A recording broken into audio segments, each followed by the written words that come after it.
So it's with great pleasure to have Hori here today. Hori is the founder and creative director of Ariki Creative. It's a creative design company located here in Otautahi, Christchurch, in Ferrymead, close to the open waters for open minds for creativity. He is really a front runner in this country in Indigenous design. He made designs for our new campus, the Koawa, which will be the digital screen campus.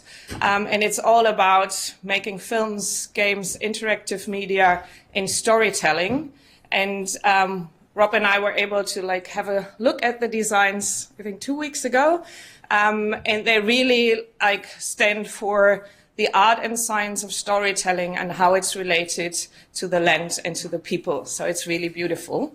And Hori is not himself a creative, but he also supports a lot of young Indigenous people to get into this industry where they are really, really needed, but unfortunately still underrepresented. So it's my pleasure to introduce to you Hori Te Ariki Mataki. Thank you for being with us.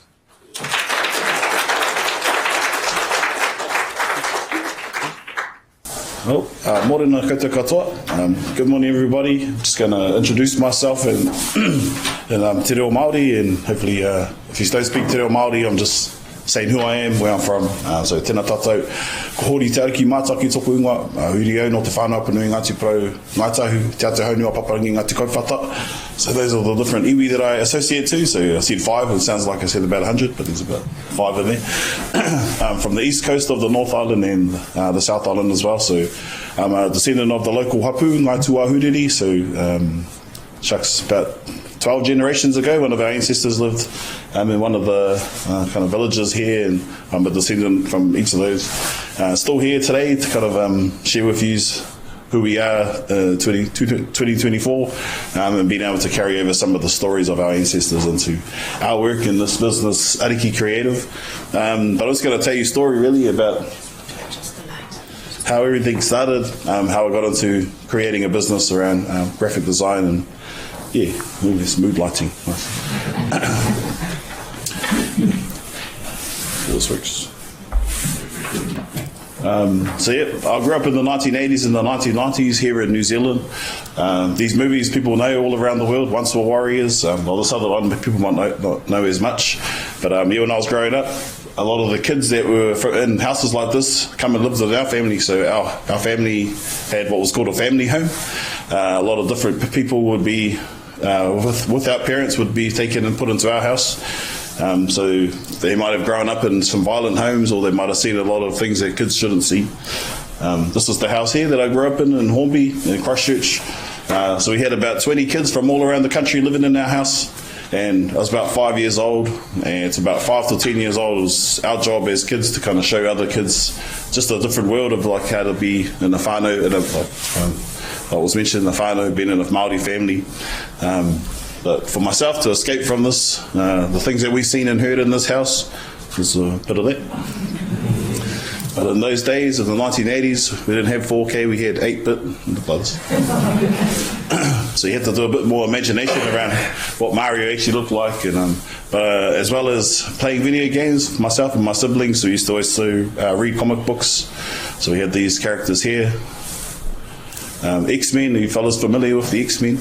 They're all outcasts from society because of their mutant abilities. They had 2 different types of leadership. Magneto wanting them to take over the world, and Professor Xavier trying to help them to kind of help humanity. So I think of it as a metaphor for the school that I went to, Aranui High School. So at this school, we were on the east side of Christchurch. We're also Indigenous, kind of on the outskirts of mainstream. Our teachers were trying to give us our superpower, which is our language, Te Reo Māori, our traditional stories, the stories of our local tribes, instilling us the language. So not a lot of our people speak Te Reo Māori, about 5% of our people still speak Te Reo Māori. So this school was actually trying to, instill in us about our language, our culture. So before I actually went to the school, the only thing I ever saw about our culture was all the negative statistics that you might hear or see, like in those movies. So all around our country, the perspective of our people was in gangs, was in crime, or the lowest statistics. And it wasn't actually until a man came to our school, he showed us this puhoro, the moko on his legs, and he asked us as kids what it is to be Māori, and we said living in Aranui, not having much food, being associated with gangs, being in trouble and things like that. And he got really angry, and he said, that's not Māori, that's just being poor. And I never heard that association, like that's just been living in poverty. Poverty all around the world looks the same. To be Māori is to understand your language and to understand your culture. And for us as Māori, we have a word called whakapapa. You might have heard it, you might not have heard it. What it means is to actually connect yourself to every generation back until you get to the land. Our land we call papa tuanuku. So when we hear this word whakapapa, it just means how do we connect back to the land through all our generations, through all of our language, through all of our culture. That's what it is to be Māori, and that's what he showed when he pulled his pants down. And it's funny when you tell someone you get to school and put your pants down. But he showed us his puhoro. So the markings, the moko, is a part of our culture too. So I was learning te reo Māori at 13 years old when I started to learn the language. This was the book I learned the language from, one of the books, but I was fascinated with the artwork on the cover. So on the cover there's some designs that we call whaiwhai. You might see people have it mokoed into their skin. You might see it on the aeroplane you might have flown over, or Air New Zealand. These designs are the koru, they actually derive from the fern. So we have an association in our language, and our visual arts all come from the natural environment. All the material traditionally would be sourced from the natural environment: wood, bone, stone. All the different designs have different meanings to our people about how do we connect back to papa tuanuku, our whakapapa, painting, weaving, and then eventually tāmoko. So embedding them in your skin connects us back to the land, talks about our ancestry, our what we were from. All the different styles can connect you everywhere. So in 1998, my father invested in a computer for our household, $5,000 for a 30 megabyte computer in the 1990s. So I was fortunate enough to actually get a computer in the household. We had Photoshop bootlegged with Napster, if you can remember that. And all of our music and all our videos leave on overnight with dial-up and hopefully get a song in the next day. So at 16 years old, I was also illustrating, telling stories through artwork, drawing pictures like this, and all my maths books and science books look like this. Coming out with characters, telling stories through the medium of illustration. Couldn't colour pictures in those days, just pencil. So eventually I wanted to get into a career using art design.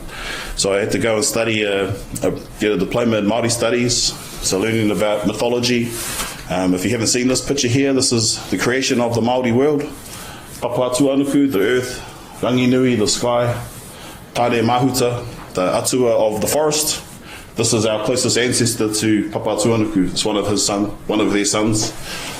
There was a time when all of the Māori gods were so tightly compact that it was dark and cold and gloomy. This guy here did a leg press and separated them and created what we call Te Ao Marama, the word of light. So you see in the middle, the word of light, which is a metaphor for knowledge. So it's also, if you don't know, this is what the Māori flag represents. The separation of rangi nui, papa tuanuku, life and death, and then in the middle we have enlightenment, the pursuit of knowledge over one's lifetime. That's also our interpretation of the Big Bang. So you can kind of see from an Indigenous perspective how we transfer knowledge from one generation to the next through storytelling. And these are our atua, people call them gods, but these are pretty much just the natural world. The earth, the sky, the trees. Then we also have other ones for, say, the ocean, tangaroa. You might have seen connections in the movie Moana, where the Moana is actually personified, and Maui as well. So some of these characters, because the storytelling is the actual ways to transfer our knowledge from one generation to the next, traditionally. So learning about mythology, the connections between not only Māori mythology but other storytelling from all around the world. Other Indigenous cultures carry different archetypes. So after getting my diploma, I went to design school to pursue knowledge around graphic design. So you guys from Germany will recognise some of these people, and everyone will notice these, like the origins of the Apple logo. If you didn't know, it started with the gravity of Newton's law, the apple dropping on Newton's head, and eventually turning into the apple probably you all have on your devices these days. So yeah, understanding the storytelling aspects of design and how each of these designs can carry metaphor, just like our traditional designs carried them in our carvings and our moko. This is what the mainstream world can kind of consider storytelling today. So as a little kid, I wanted to eventually become a game developer, and all of these that do develop games, as a passionate gamer, you end up learning about how to make games, and it's completely different. It's not easy at all. It's not fun sometimes. It's actually really hard. So I don't make games. I still play games. And my daughter here, she's playing Roblox, so she's having some games at the moment. So I was learning about 2D animation, 3D animation, video post-production. And when I graduated, I was inspired by one of my uncles in my community growing up, this guy here, Jay-Z. So to us, he was seen as somebody that was aspiring to do something outside of his community. So he grew up in New York. His medium was music, but he was establishing businesses, doing things creatively. So I set a goal with my best friend to start a business. He started a roofing business, and I started a design business. 40 grand in debt, no job. And then the first logo, we were aspiring rappers, if you can't see that. And then our first office, one of these houses in the community, a little backroom office in one of these houses here. Business attire, but not a lot of business in those days. So I wanted to change the name from AK9 Design to something with a bit more meaning. I looked at my middle name, Te Ariki. What an Ariki is in our community is as a supreme chief, so a chief of the chiefs. So when I looked at what that name meant, I was like, that's pretty cool, I'm going to use that word. To look at the chiefs of our community and our families was looking at our whakapapa. That's my mother, my grandmother, her mother, and then my great-great-grandmother. So each of them in each of their communities had a role of leadership, depending on their circumstances. This one here was trying to help Māori communities get into farming. These ones here were trying to help Māori get into cities. Then my nana, she was helping Māori whānau by bringing those that were kind of excluded, criminal pasts, come and live in her home. And then the same as my mother was helping kids in our family home. So each generation, depending on the circumstances, depending on what tools they had and resources they had, they did something positive for their community. So that, to me, that's what the Ariki represents. So how do you take what you've learned from the past, apply it to today? So today, the way we use leadership is showing kids how to do the fingers properly, for example, you see it something.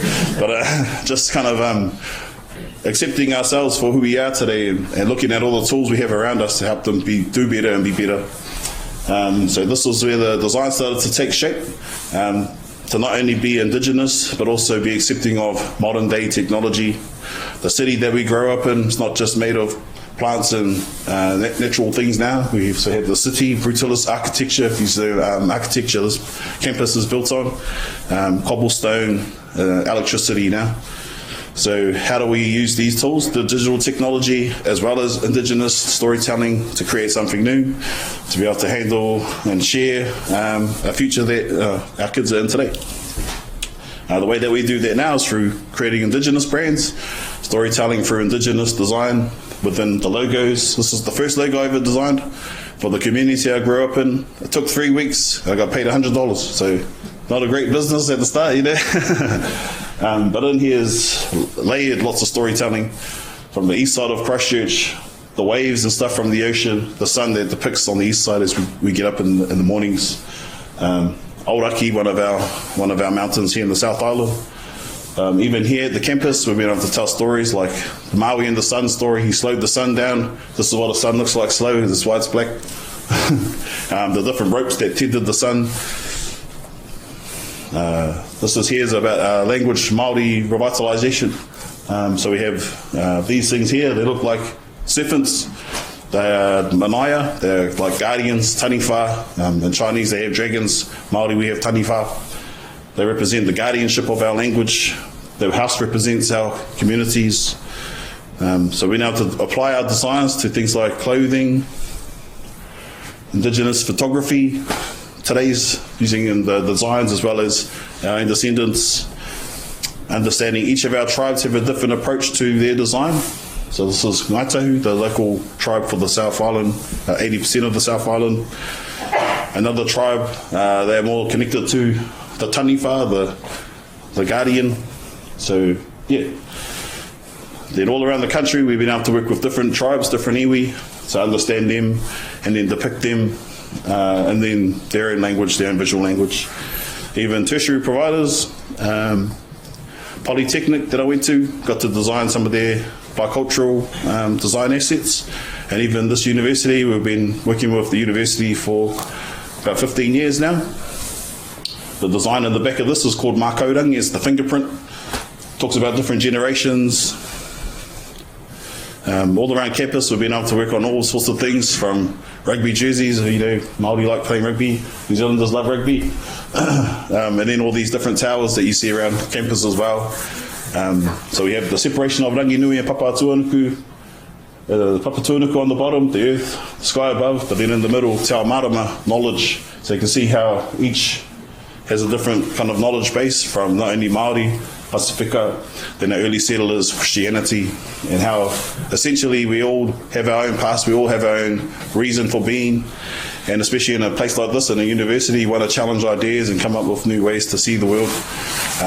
So when I was designing at design school, a lot of our influences was from the local Christchurch architecture, classical architecture, and as well as German design, Bauhaus and things like that. So you get all these different components of knowledge around design and building things, and you see the correlation and pattern in things and why we all try to create things and tell stories.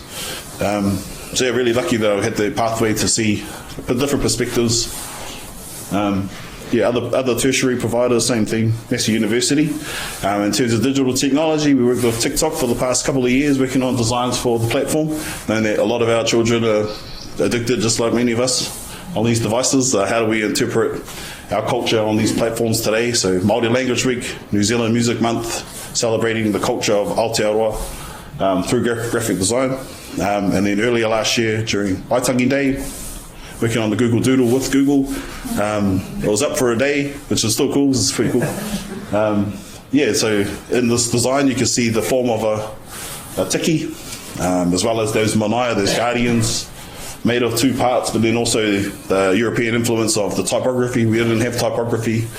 So it's a subtle way to say that, you know, we can bring things together and not be overtly one or the other. We can still be the same. And there's a lot of discussions in New Zealand, I don't know if you're politically, about how these things are in the balance between Māori and non-Māori things these days. But so look, looks cool. So looks cool together. And then eventually in the city that we grew up in, working with McCarthy Studio to rebrand Christchurch City as Otutahi Christchurch, taking designs from our ancestors used to carve, the rivers, as well as the blocks and the cinder blocks that helped build Christchurch Cathedral, and how all those two things look like coming together. So that's what we have here. Because the designs are digital as well, we've had a few earthquakes in Christchurch and in the South Island over the last decade or so, helping rebuild the city with a new look. Because the designs are digital, we can put them into things like laser cutters, vinyl printers, and actually fabricate a new face for the city's built environments as well. The community I grew up in, Naranui, some paddles that represent voyaging, navigation. I used to get told off for drawing in class, now I get to draw in the classes. This one here is at the old high school I used to go to. And then looking at new materials, from fabricating for wood paneling to carpet, to even the soft landing surfaces in our playgrounds. We designed a Taniwha here, a guardian for our kids at the beach. Also honouring the seagull, which everyone sort of hates, but some elements there, but they're doing their thing. So New Brighton, the community I grew up in as well, like some of the playgrounds, our kids, like our daughters could go and run around in these parks and see our culture living and breathing today, understand these designs are there for purpose. And then we had a lighting festival for Mataki, so one of the Indigenous celebrations only a few weeks ago. So some of our staff's children in the photography, doing koru, creating these designs but with light. You see so it was a festival that was here only I think last week or the week before, showcasing Indigenous stories, Indigenous design, and a crossover with digital technology from projection to LED animation, sound tunnels. And one of the biggest works that we've worked on was because of the earthquakes in Kaikoura, one of the other city towns not far from here. All the coastline was wrecked like this. They must have spent billions of dollars to fix it up. They put a bunch of new rock shelters and tunnels along the coastline of this. And we were invited in by one of the local tribes to tell the story of the creation of the world. So the separation of Ranginui and Papatuanuku started off on the iPad, but sketchy, and then eventually turned into stencils that were sandblasted and etched, carved into the whole coastline. So it was about $11 million for the artwork. We got paid probably I'm not even close to that, but just to have our stories told today, embedded in the landscape, to know that they'll be, for our great grandkids, will still see these stories, will still be able to tell them. The fishing up of the North Island by Maui was one of those stories. But you can see the material, concrete, corten steel, it's modern materials. So our team at the moment, there's 12 of us. Not all of them are camera friendly, but they're there. And then our studio today, so we're located, like was mentioned, in Ferry Mead. We consider it like a traditional carving house brought into today's technology. So we've got our sound studios, podcasting, video games we still play, see, evidence. And so a big part of offering up opportunity for our younger generation was, how do we show our culture in a place like this? How do we extend opportunities to interns? So we've had 25 interns since 2017. And part of that is also creating a connection to digital technology from an Indigenous perspective. And the way that we've been able to do that is through the creation of a new story. So this is a story we've created, it's printed. The creation of electricity from a Māori perspective. We have here the sun, dark matter, and then the first atua of electricity, Waihiko. So she was so fast that she'd race across the sky, and we as Māori never knew she existed because of her speed. So she used to race across the sky with her father, Tamanui Te Rā. There's a story about this guy here being captured by Maui and slowing down. That's what happens here. So she watches her father get captured by Maui, slowing down because he was too fast, so they had more time in the day. She got scared of us as people, so she ran and hid in all the different realms of Atua, all the different natural environments, but they couldn't interact with her until she come across this guy here, Tāwhaki. He's the Obi-Wan of the story.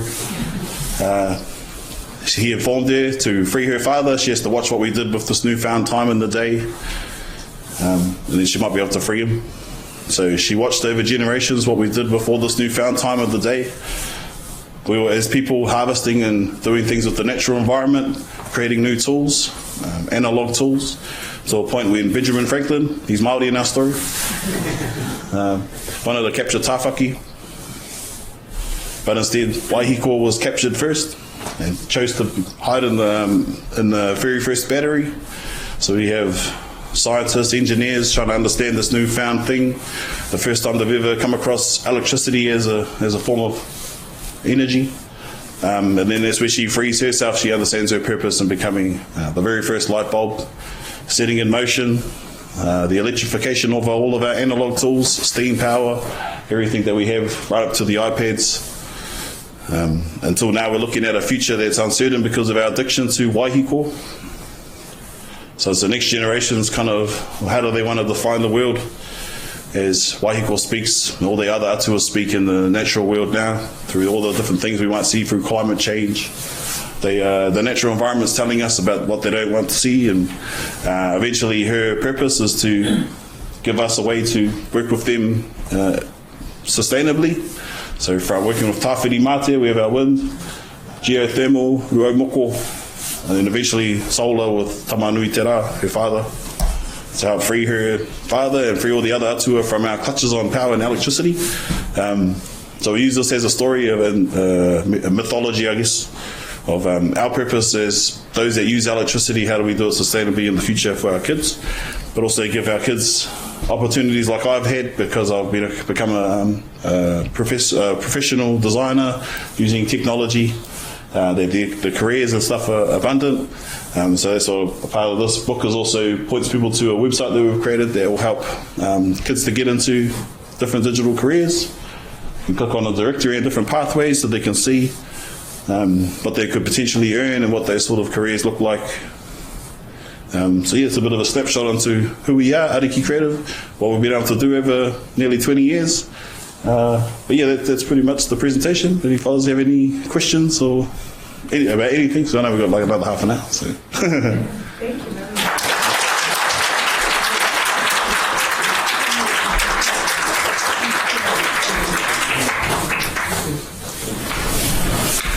Any questions?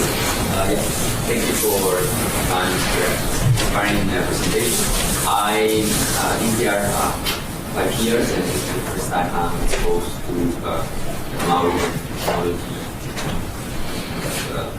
Mentioned maybe my ignorance, but I would like to know a little bit of your perspective on the challenges to introduce this art into the common public and the projects that you have, apart from the contrast that needs to have the perspective. Well, for me, I think it's education. Like to be, how normal is it to be in this country around how a lot of our kids are learning it these days about Indigenous, like karakia, like prayer, or so I think for the starts at a younger age, I guess for when you're coming in, if you've been here for 5 years, it's a whole different perspective on our country. You're learning it from day one as soon as you land. So I'd be interested to see what your learning's been like across the board about learning about the country. I'd love for more things to be accessible, but even for our community, like I think in Christchurch there's 2 Māori schools. In the country there's very few. Like learning the language, learning some of the stories is quite rare. So that's why I feel really lucky to be in the position that we are in around exposing our culture into the public. So I think if you are interested in learning more, there are those places like universities and schools that you can get access. But in terms of general public, it's quite a hard, even for us, like we want to be in these places, but sometimes it comes down to those decisions and political things that might be happening at the moment about getting us into more rooms, talking about how we see the world, because I don't think there's any harm in Indigenous, perspectives. I think it comes down to a different political thing when it talks about minerals and resources and stuff, and they don't want to hear from us. Rather us just telling stories and dancing in the school, but then when it gets to real things that matter around the resources, it's like a different story. So I don't know if that answers your question, but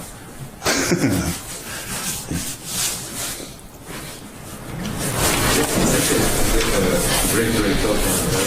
Thank you very much. And thank you for your generosity as well of speaking very frankly and it's very nice.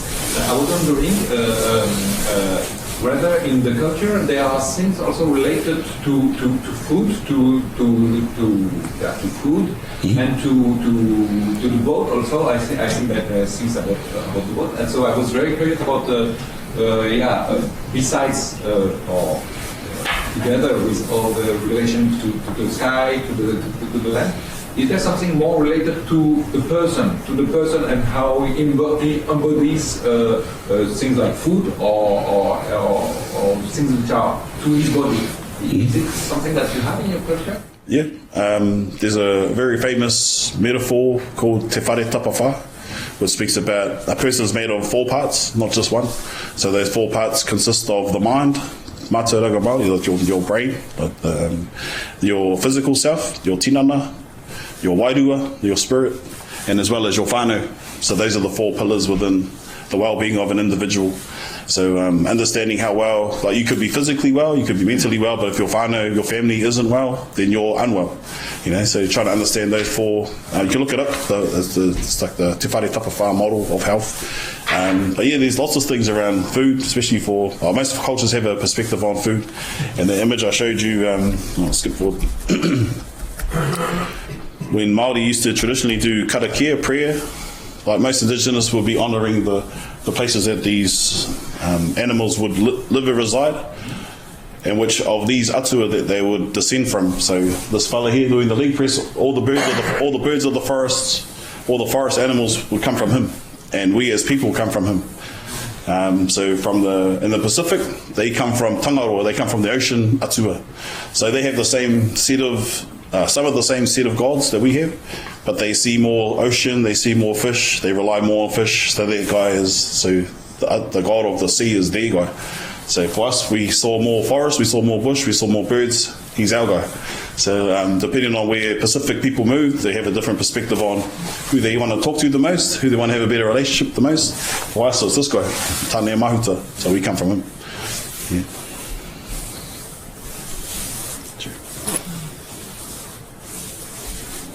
I would have a question then, because a lot of us are using and even making games, and they're Disney games for learning or for understanding complex challenges in society.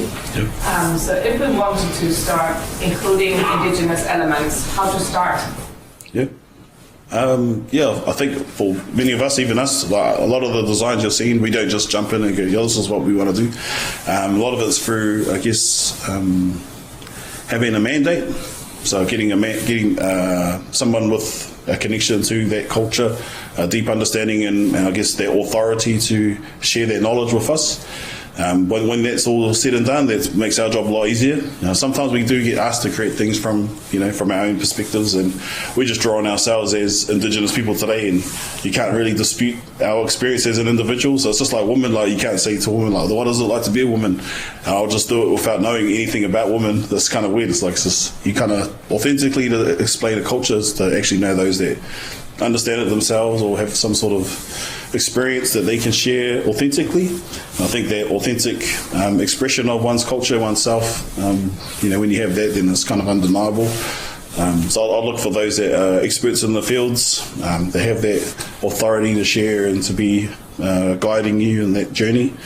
And especially those that are open to doing it. There's nothing worse than trying to get a story out of somebody that doesn't want to tell a story, So, yeah.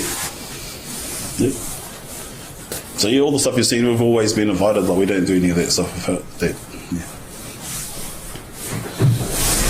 This was really, really nice. My question is, so Wahiku is how it's a new set of stories, is that right? Yeah. So how accepted or difficult is it to generate a whole new set of stories? Really deep and rich history. Now but I can kind of see it as explaining the world around you, right? Yeah. But in a new way. Yep. That is a huge responsibility, I can imagine. So yeah. Can you talk a little bit about how you navigate this? This versus this deep culture. It's like a really interesting challenge. Yeah, if you see, there's a building next to this one, the John Britton building. So if you don't know John Britton, he's an engineer. He was one of our pillar engineers in New Zealand. He came up with a bunch of stuff. He sat around and just think about things and just tinker and come up with cool stuff. So my friend that I showed in the picture where he was smoking and I wasn't smoking. So, my best mate, this fella here. He still works for us, by the way. He's an employee now. So we will sit around, we'll try and come up with ideas that we'd never seen before. So we kept a little sketch pad and we'll come up with crazy inventions. And in our little sessions, we'd have a drink and we'll write down ideas.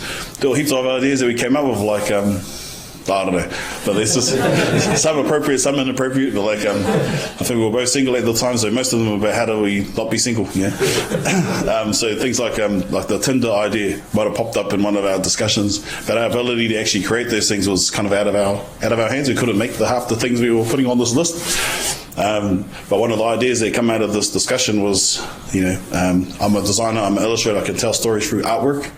How do we create a unique story, a new artwork that has purpose and meaning? I was fortunate enough to be in a workshop with some young kids where they were having trouble with cyberbullying. So there was a whole generation, like our kids, that are getting devices, but no one's really guiding them about what to do with the devices. As simple as having a camera on your device changes the whole generation. So you can be able to take photos and videos, but no one's saying, what do you do with these photos and videos, or how do you act appropriately with that thing in your pocket that's like superpowered AI generated now. So I'll say, well, there's opportunity here to use what we used as mythology to teach how to go hunting, how to find the right fish. Then we can take that same mythology template and apply it to how do you navigate the digital world today with the values of, looking after other people. So a part of that was saying there are ramifications of all your actions online with your devices, but we don't get told that. We just sort of jump on comments, be an egg, take photos, be an egg, and there was no one really saying, hey, stop, you're affecting people's lives. So part of that was coming up with a new story. How do we connect electricity to people? How do we see ourselves, our online selves, just as important as we see our physical selves? And that word wairua, your spirit, is the word waihiko. So your digital spirit should be just as important as your physical self now, And if we started to treat each other just as important as we did in real life that we did online, then we'll be a whole different society. So that's where the core of the idea started. So we looked at all the different stories of mythology that would mean something, and how do we fit electricity into the mix. So I just looked at the timeline of when electricity was discovered, and the way that it got there and all the things that came after it, and just put a Māori template on the top of that. Used our own connections through our own gods, and then slipped in some bits of pieces. So that's sort of how it started. It took 8 years to write the story, and that was really just making sure that we were okay to tell it. Talking to a lot of elders, going to schools and just telling the story and just seeing people's ears prick up. Oh, it's a cool story. Then we got to a point where we were like, yeah, it's about the right time to just put a new one out there. Probably after COVID, when everyone was talking lots of misinformation, so you put anything in the world, and if it's cool enough, people will take it, So yeah, we felt really disconnected during COVID, and then our different communities had less connection because they had less access to digital technology. So it came from actually closing that digital divide. So imagine how many kids are not as don't have a level playing field if they don't have access to technology or internet, for example. They're like in the Stone Ages compared to AI, ChatGPT empowered kids. So those that might not have a computer in their whole life. So it's like that was sort of where it all started. Yeah. Good question, mate. Yeah. Thank you for the presentation. You started with some sort of Indigenous perspective on traditional design, and sort of growing into a huge number of areas with displays along the Kaikoura coastline and stuff, and now into an education sort of space as well. Yep. What would you find to be quite, I suppose, exciting for 5 to 10 year frame? Where would you like to be seeing this push grow? I'd like to be able to put it in the game. That'd be cool. We've never done that. We've done most other things. We've done physical spaces, clothes and photography and all sorts of things, but we've always been on the cusp of being involved in games, but we've never actually done anything in the game. Because I always think of where the kids are, they excite me the most because they get to see it and experience it with innocent eyes. Like a book in a school these days is different to saying when the kids on Roblox, there's like a million different games they can choose from, but when you get a book, the book is the book, it's there, it's tangible, you can physically touch it, they can sit on a shelf and be present. So I get a kick out of things that are in the normal everyday lives of our children, so then hopefully they get to grow up and experience a different thing when they grow up, so yeah. And the Kuawa building will be cool once it comes up. Yeah. There are no more questions at the moment. Please join me in thanking Hori once again very much.